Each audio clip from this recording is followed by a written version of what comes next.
very much. Thank you. I moved to America 12 years ago with my wife, Terry, and our 2 kids. Actually, truthfully, we moved to Los Angeles. Thinking we were moving to America, but anyway, it's a short plane ride from Los Angeles to America. I got here 12 years ago, and when I got here, I was told various things, like, Americans don't get irony. Have you come across this idea? It's not true. I've travelled a whole length and breadth of this country. I have found no evidence that Americans don't get irony. It's one of those cultural myths, like the British are reserved. I don't know why people think this. We've invaded every country we've encountered. But it's not true Americans don't get irony, but I just want you to know that that's what people are saying about you behind your back. You know, when you leave living rooms in Europe, people say, thankfully, nobody was ironic in your presence. But I knew that Americans get irony when I came across that legislation, No Child Left Behind. Because whoever thought of that title gets irony. Don't they?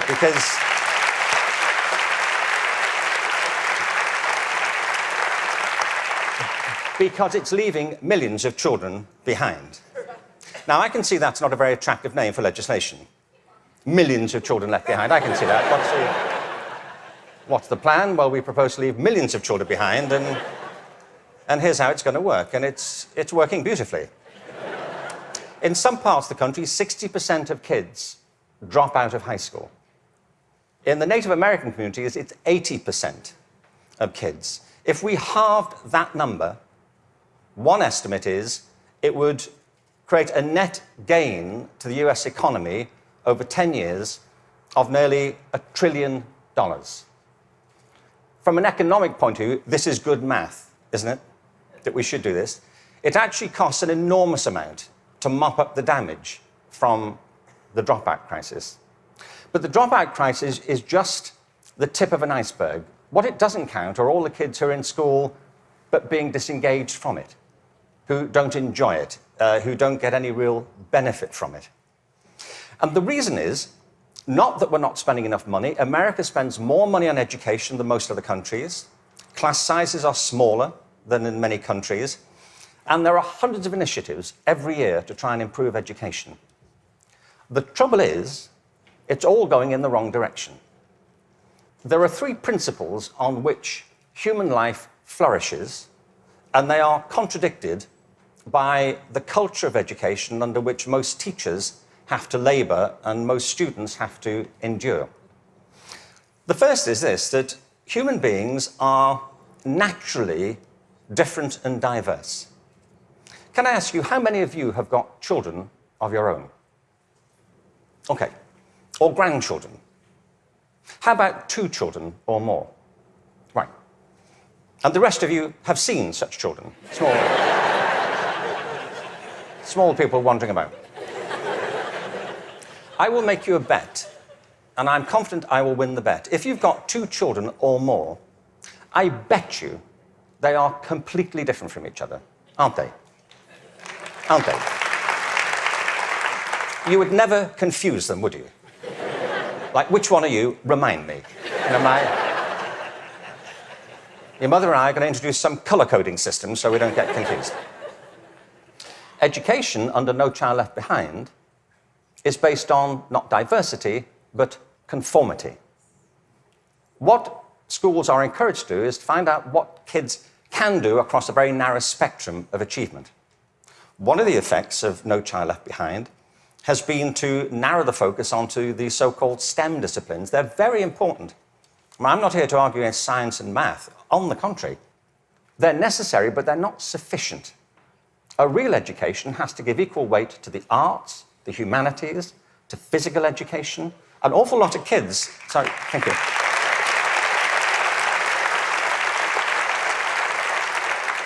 One estimate in America currently is that something like 10% of kids getting on that way are being diagnosed with various conditions under the broad title of attention deficit disorder, ADHD. I'm not saying there's no such thing. I just don't believe it's an epidemic like this. If you sit kids down hour after hour doing low-grade clerical work, don't be surprised if they start to fidget, you know.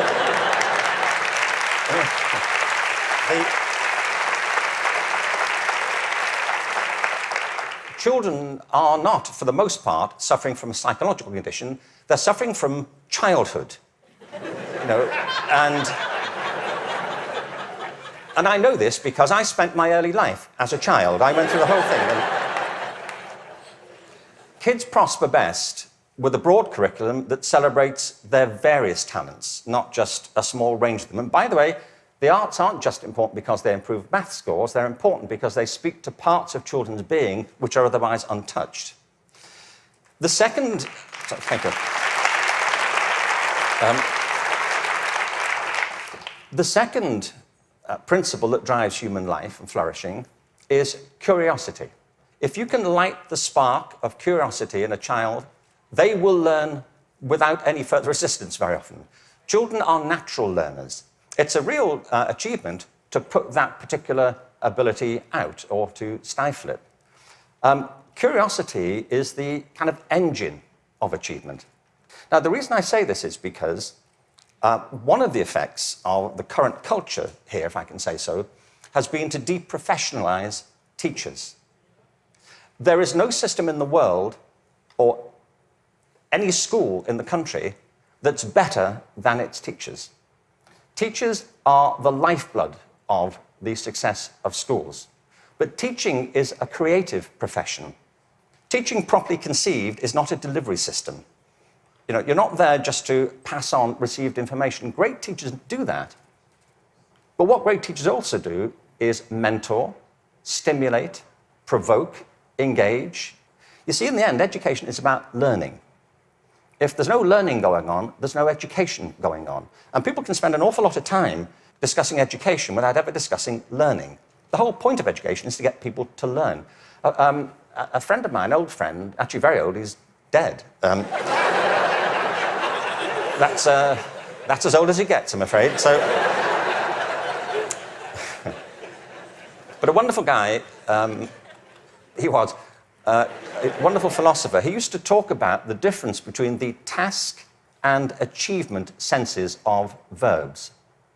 You know, you can be engaged in the activity of something, but not really be achieving it. It's like dieting. It's a very good example, you know.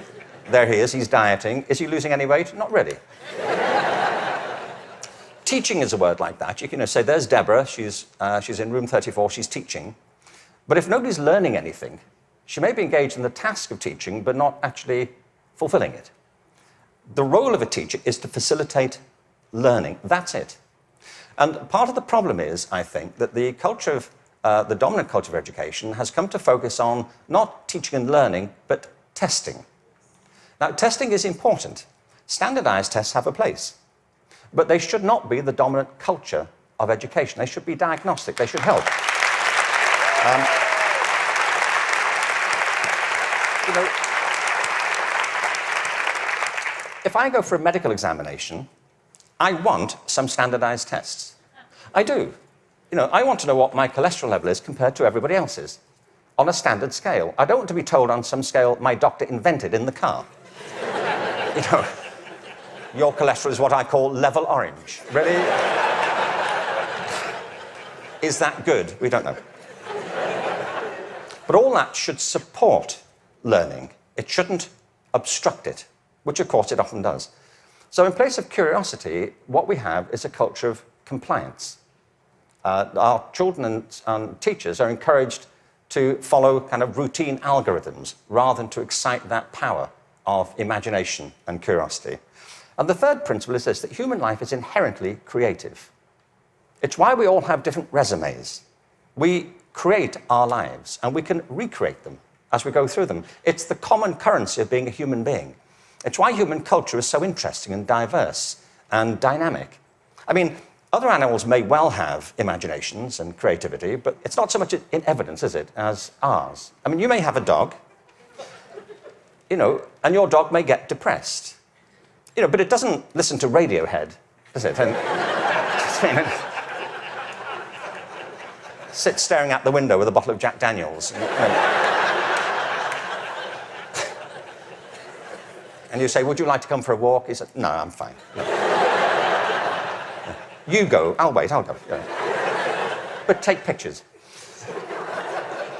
We all create our own lives through this restless process of imagining alternatives and possibilities, and one of the roles of education is to awaken and develop these powers of creativity. Instead, what we have is a culture of standardization. Now, it doesn't have to be that way. It really doesn't. Finland regularly comes out top in maths, science, and reading. Now, we only know that's what they do well at because that's all that's being tested currently. That's one of the problems of the tests. They don't look for other things that matter just as much. The thing about the work in Finland is this. They don't obsess about those disciplines. They have a very broad approach to education, which includes humanities, physical education, the arts. Second, there is no standardized testing in Finland. I mean, there's a bit, but it's not what gets people up in the morning. It's not what keeps them at their desks. And the third thing is, I was at a meeting recently with some people from Finland, actual Finnish people, and so somebody from the American system was saying to the people in Finland, what do you do about the dropout rate in Finland? And they all looked a bit bemused and said, well, we don't have one. Why would you drop out? If people are in trouble, we get them quite quickly and help them and we support them. Now, people always say, well, you know, you can't compare Finland to America. No, I think there's a population of around 5 million in Finland. But you can compare it to a state in America. Many states in America have fewer people in them than that. I mean, I've been to some states in America, and I was the only person there. Really. Really, I was asked to lock up when I left. But what all the high-performing systems in the world do is currently what is not evident, sadly, across the systems in America. I mean, as a whole. One is this. They individualize teaching and learning. They recognize that it's students who are learning, and the system has to engage them, their curiosity, their individuality, and their creativity. That's how you get them to learn. The second is that they attribute a very high status to the teaching profession. They recognize that you can't improve education if you don't pick great people to teach and if you don't keep giving them constant support and professional development. Investing in professional development is not a cost, it's an investment. And every other country that's succeeding well knows that, whether it's Australia, Canada, South Korea, Singapore, Hong Kong, or Shanghai. They know that to be the case. And the third is they devolve responsibility to the school level for getting the job done. You see, there's a big difference here between going into a mode of command and control in education. That's what happens in some systems. You know, central governments decide or state governments decide, they know best and they're going to tell you what to do. The trouble is that education doesn't go on in the committee rooms of our legislative buildings. It happens in classrooms and schools. And the people who do it are the teachers and the students. And if you remove their discretion, it stops working. You have to put it back to the people.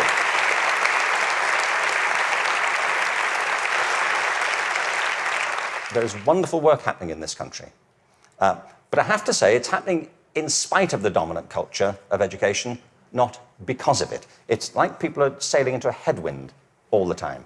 And the reason I think is this, that many of the current policies are based on mechanistic conceptions of education. It's like education is an industrial process that can be improved just by having better data. And somewhere in, I think, the back of the mind of some policymakers is this idea that if we fine-tune it well enough, if we just get it right, it'll all hum along perfectly into the future. It won't, and it never did. The point is that education is not a mechanical system, it's a human system. It's about people. People who either do want to learn or don't want to learn. Every student who drops out of school has a reason for it. which is rooted in their own biography. They may find it boring, they may find it irrelevant, they may find that it's at odds with the life they're living outside of school. There are trends, but the stories are always unique. I was at a meeting recently in Los Angeles they're called alternative education programs. These are programs designed to get kids back into education. They have certain common features. They're very personalized. They have strong support for the teachers, close links with the community, and a broad and diverse curriculum, and often programs which involve students outside school as well as inside school. And they work. What's interesting to me is these are called alternative education. You know? And all the evidence from around the world is if we all did that, there'd be no need for the alternative.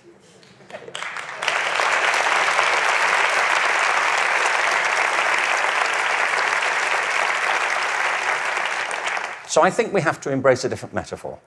We have to recognize that it's a human system and there are conditions under which people thrive and conditions under which they don't. We are, after all, organic creatures. And the culture of the school is absolutely essential. Culture is an organic term, isn't it? Not far from where I live is a place called Death Valley. Death Valley is the hottest, driest place in America, and nothing grows there. Nothing grows there because it doesn't rain, hence Death Valley. In the winter of 2004, it rained in Death Valley. 7 inches of rain fell over a very short period. And in the spring of 2005, there was a phenomenon. The whole floor of Death Valley was carpeted in flowers for a while. What it proved is this, that Death Valley isn't dead. It's dormant. Right beneath the surface are these seeds of possibility, waiting for the right conditions to come about. And with organic systems, if the conditions are right, life is inevitable. It happens all the time. You take an area, a school, a district, you change the conditions, give people a different sense of possibility, a different set of expectations, a broader range of opportunities. You cherish and value the relationships between teachers and learners. You offer people the discretion to be creative and to innovate in what they do. And schools that were once bereft spring to life. Great leaders know that. The real role of leadership in education, and I think it's true at the national level, the state level, at the school level, is not and should not be command and control. The real role of leadership is climate control, creating a climate of possibility. And if you do that, people will rise to it and achieve things that you completely did not anticipate and couldn't have expected. There's a wonderful quote from Benjamin Franklin. There are 3 sorts of people in the world. Those who are immovable, people who don't get it, they don't want to get it, they're not going to do anything about it. There are people who are movable, people who see the need for change and are prepared to listen to it. And there are people who move, people who make things happen. And if we can encourage more people, that will be a movement. And if the movement is strong enough, that's, in the best sense of the word, a revolution. And that's what we need. Thank you very much. Thank you very much. Thank you.